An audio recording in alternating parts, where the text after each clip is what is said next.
ಕೆಲಸ ಮಾಡಿದ್ದೀವಿ. ನಿಮ್ಮ ನೋವಿನಲ್ಲಿ ನೀವು ಮತ್ತೊಬ್ಬರಿಗೆ ಅವನು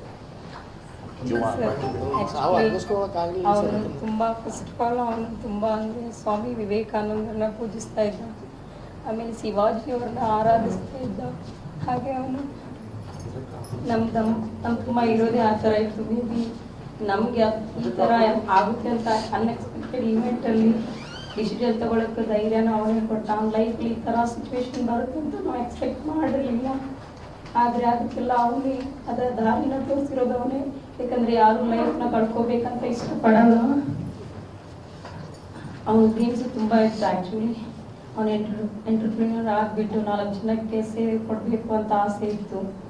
ಆಮೇಲೆ ತುಂಬ ಸಾಧನೆ ಮಾಡಬೇಕು ಅಂತ ಇತ್ತು. ಫಸ್ಟ್ ಆಫ್ ಆಲ್ ಏನು ಮದುವೆ ಮಾಡ್ಕೊ ಅಂತ ತುಂಬ ಹೇಳ್ತಾ ಇದ್ವಿ.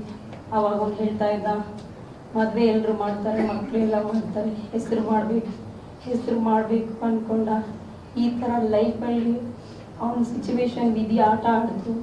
ಅದು ತಂದ ತಕ್ಷಣವೇ ನಾವು ಇಮಿಡಿಯೇಟ್ಲಿ ನಮಗೇನೂ ಇಲ್ಲ ಮನಸ್ಸಲ್ಲಿ. ಆ್ಯಕ್ಚುಲಿ ನಮ್ಮ ಅಪ್ಪ ಇಲ್ಲ. ಅನ್ಎಕ್ಸ್ಪೆಕ್ಟೆಡ್ಲಿ ಈವೆಂಟ್ ಆದ ತಕ್ಷಣ ನಾವು ಏನು ಸರ್ಗೆ ಕೇಳಿದ್ವಿ, ಡಾಕ್ಟರ್ಸ್ಗೆ, ಬೇರೆ ದುಡ್ಡು ಸಾಕಷ್ಟು ಹಾಕ್ತೀವಿ, ನೀವು ಉಳಿಸ್ಕೊಡ್ತೀರಾ ಅಂತ ಕೇಳಿದ್ವಿ. ಯಾಕಂದರೆ ಅವ್ನು ಬದುಕಿದ್ರೆ ಇನ್ನೂ ಕೋಟಿಗೆ ಒಬ್ಬ ಇದ್ದ, ಇನ್ನು ಬದುಕಿದ್ರೆ ಇನ್ನೂ ಏನೇನೋ ಸಾಧನೆ ಮಾಡ್ತಿದ್ದ ಅಂತ ಆಸೆ ಮಾಡಿದ್ವಿ. ಬಟ್ ಅದು ಆಗೋದೇ ಇಲ್ಲ ಅಂತ ಸಿಚುವೇಶನ್ ಕ್ರಿಯೇಟ್ ಆಗಿತ್ತು ವಿಧಿ.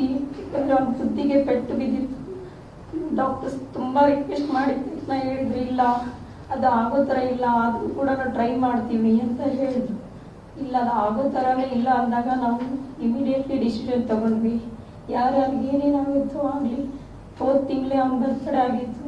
ನಾವು ಹೇಳಿದ್ವಿ, ನಾನು ತುಂಬ ಆಸೆ ಪಟ್ಟು ಆಶೀರ್ವಾದ ಮಾಡಿದ್ವಿ, 106 ಕಾಲ ಸೊಪ್ಪಾಗಿ ಬಾಳು, ಹ್ಯಾಪಿ ಬರ್ತಡೇ, ನಿನ್ನ ಬಾಳು ಎಂದು ಬೆಳಕಾಗಬೇಕು, ಹ್ಯಾಪಿ ಬರ್ತಡೇ ಅಂತ 1 ತಿಂಗಳು ನಾವು ಬರ್ತಡೇ ಮಾಡಿದ್ವಿ. ಅವನು ಇಷ್ಟು ಜನಕ್ಕೆ ಬಾಳಿಗೆ ಬೆಳಕಾಗ್ತಾನಂತ ನಾನು ಇರಲಿಲ್ಲ. ಅವನು ಈ ಅಚೀವ್ಮೆಂಟ್ ಅಷ್ಟಿಷ್ಟಲ್ಲ ಸರ್. ಅವನು ತುಂಬ ಆರಾಧಕ ಇದ್ದ. ಅವನೇ ಮಾಡ್ಕೊಂಡಿರೋದು ಇದರಲ್ಲಿ ನಮ್ದೇನೂ ಇಲ್ಲ. ಅವನ ಆಸೆ ಆಕಾಂಕ್ಷೆಗಳು ಹೇಗಿತ್ತು, ಡ್ರೀಮರ್ ಇದ್ದ, ಅದು ಅಚೀವ್ ಆಯಿತು ಸರ್. ಅವನು ಶಿವಾಜಿ ಎಲ್ಲ ನಮ್ಮ ಸಿದ್ದೇಶ್ವರ ಸ್ವಾಮೀಜಿ ಅವ್ರದ್ದು ಪ್ರತಿಯೊಬ್ಬರದ್ದು ಫೋಟೋಸ್ ಇದೆ. ಅವನ ಇದರಲ್ಲಿ ಮನೆಯಲ್ಲಾಯಿತು, ಅವನ ಶಾಪಲ್ಲಾಯಿತು, ಆರಾಧಕ ಇದ್ದ. ಫ್ರೆಂಡ್ ಸರ್ಕಲ್ಲು ಎಲ್ಲನೂ ಏನು ಸಿಚುವೇಶನ್ ಕ್ರಿಯೇಟ್ ಆಯಿತು. ನಮ್ಮನ್ನು ಅಗಲಿದ್ದು ದುಃಖ ಇದೆ. ಬಟ್ ಅಷ್ಟೇ ಅವನು ಹೆಸರು ಅಂತ ಇದ್ದ. ಇಡೀ ದೇಶಕ್ಕೆ ಕೀರ್ತಿ ತರುವಂಥ ಹೆಸರು ಮಾಡಿದ್ದಾನೆ. ಎಲ್ರಿಗೂ ಲೈಫಲ್ಲಿ ಏನು ಸಿಚುವೇಶನ್ ಬರುತ್ತೆ ಗೊತ್ತಿಲ್ಲ. ಬಟ್ ಎಲ್ರಿಗೂ ಮಾರ್ಗದರ್ಶನ ಆಗಿದ್ದಾನೆ. ನಾವೆಲ್ಲರೂ ಒಬ್ರಿಗೆ ಎಷ್ಟೋ ಜನ ಕುರುಡರಿಗೆ ನಾವು ಹೆಲ್ಪ್ ಮಾಡೋಕ್ಕೆ ಬರೀ ದಾರಿ ಈ ಕಡೆಯಿಂದ ಆ ಕಡೆ ತಲುಪಿಸ್ಬೇಕಂದ್ರೆ ಯೋಚನೆ ಮಾಡ್ತೀವಿ ನಾವು ಕೆಲಸ ಇದೆ ಅಂತ. ಆ ಥರ ಯೋಚನೆಯಲ್ಲಿ ಕೂಡ ನಮ್ಮ ತುಂಬ ಈಗ 4 ಎಷ್ಟೋ ಜನಕ್ಕೆ ಬೆಳಕಾಗಿದ್ದಾನೆ, ಎಷ್ಟೋ ಜನರಲ್ಲಿ ಬದುಕ್ತಾ ಇದ್ದಾನೆ ಅನ್ನೋ ಆಸೆನ ನಮಗೆ ಇದೆ. ಬಟ್ ಒಂದು ನೋವಂತರೂ ಇದೆ. ಅವನ ಮಾತು, ಅವನ ಇದು ಎಲ್ಲ ನಮಗೆ ಕೇಳೋಕ್ಕೆ ಇಲ್ಲ ಅನ್ನೋದೊಂದು ಕೊರಗು ನಮಗಿದೆ. ಆ್ಯಸ್ ಎ ಸಿಸ್ಟರ್ ಆಗಿ ತುಂಬ ಬೇಜಾರಿದೆ.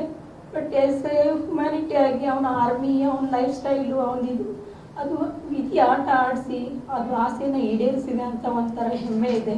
ತುಂಬ ಜನಕ್ಕೆ ಮಾದರಿ ಆಗಲಿ, ಎಲ್ಲರೂ ಆದಷ್ಟು ಅಂಧಕಾರನ ನಮ್ಮ ಇಡೀ ದೇಶದಿಂದ ಹೋಗಲಿ, ಎಲ್ಲರೂ ನೋಡಲಿ, ಜಗತ್ತನ್ನು ಸೃಷ್ಟಿನ ನೋಡಲಿ ಅಂತ ನಮಗೂ ಆಸೆ ಇದೆ. ಆದಷ್ಟು ಡೊನೇಟ್ ಮಾಡೋದ್ರಿಂದ ಎಷ್ಟು ಹೆಲ್ಪ್ ಆಗುತ್ತೆ ಅನ್ನೋದು ಅವೇರ್ನೆಸ್ ಎಲ್ರಿಗೂ ಬರಲಿ ಅಂತ ನಾನು ಹೇಳ್ತಾ ಇದ್ದೀನಿ.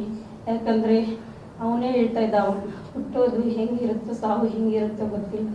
ಇರೋದ್ರಲ್ಲಿ ನಾವು ಏನಾದರೂ ಕಾಣಬೇಕು ಅಂದರೆ ಜಗತ್ತು ಪ್ರತಿಯೊಬ್ಬರಿಗೂ ಜೀವಿಗೂ ಆಸೆ ಇರುತ್ತೆ, ಪ್ರಾಣಿ ಪಕ್ಷಿಗಳಿಗೂ ಆಸೆ ಇರುತ್ತೆ. ಅದೇ ಥರ ನಾವೆಲ್ಲರಿಗೂ ಎಲ್ಲರೂ ಕೊಡೋಣ. ಏನು ಡೊನೇಷನ್ ನಮಗೆ ಯಾರ್ಯಾರಿಗೆ ಏನೇನು ಹೆಲ್ಪ್ ಆಗಬೇಕು ಆಗಲಿ.